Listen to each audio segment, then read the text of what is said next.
आपने ममता जी का पूरा बयान नहीं पढ़ा। ममता जी का पूरा बयान है, हम बीजेपी को हराना चाहते हैं, हम बीजेपी को हराने के लिए कोई कदम पीछे नहीं लेंगे। उसी भावना के साथ हम पश्चिम बंगाल में प्रवेश कर रहे हैं। जब हम लंबा सफर कर रहे हैं, एक लंबा सफर है, रास्ते में कभी कभी स्पीड ब्रेकर आ जाते हैं, कभी कभी लाल बत्ती आ जाती है। इसका माने नहीं है कि हम सफर से हम पीछे हट जाएं, चलता रहता है। स्पीड ब्रेकर को हम पार करते हैं, लाल बत्ती हरी बत्ती बन जाती है। और कल यही सवाल राहुल जी से पूछा गया था, यही सवाल, और राहुल जी ने स्पष्ट उत्तर दिया कि ममता जी इंडिया गठबंधन टीएमसी, और ममता जी विशेष रूप से क्योंकि वो एक बड़े नेता हैं, टीएमसी के नेता हैं, भारत के नेता, बंगाल के नेता हैं, देश के नेता हैं, इंडिया गठबंधन का एक बहुत महत्वपूर्ण स्तंभ तृणमूल कांग्रेस।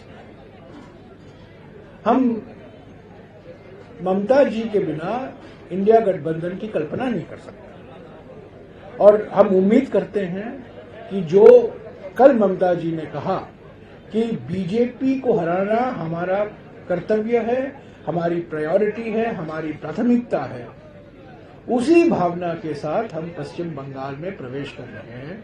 और हमें पूरा उम्मीद है कि जो बातचीत चल रही है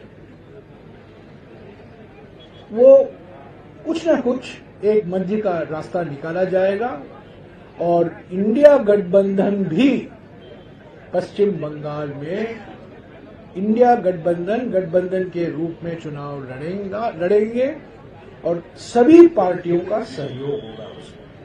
इनविटेशन आप दे सकते हैं प्रेस को? नहीं, मैं नहीं दिया हूं, मेरे स्तर पर नहीं दिया जाता है। उन्होंने कहा कि कांग्रेस को कोई इनविटेशन नहीं है। कांग्रेस अध्यक्ष जी ने बात की है, राहुल जी ने बात की है, हमारे प्रभारी संगठन ने बात की है।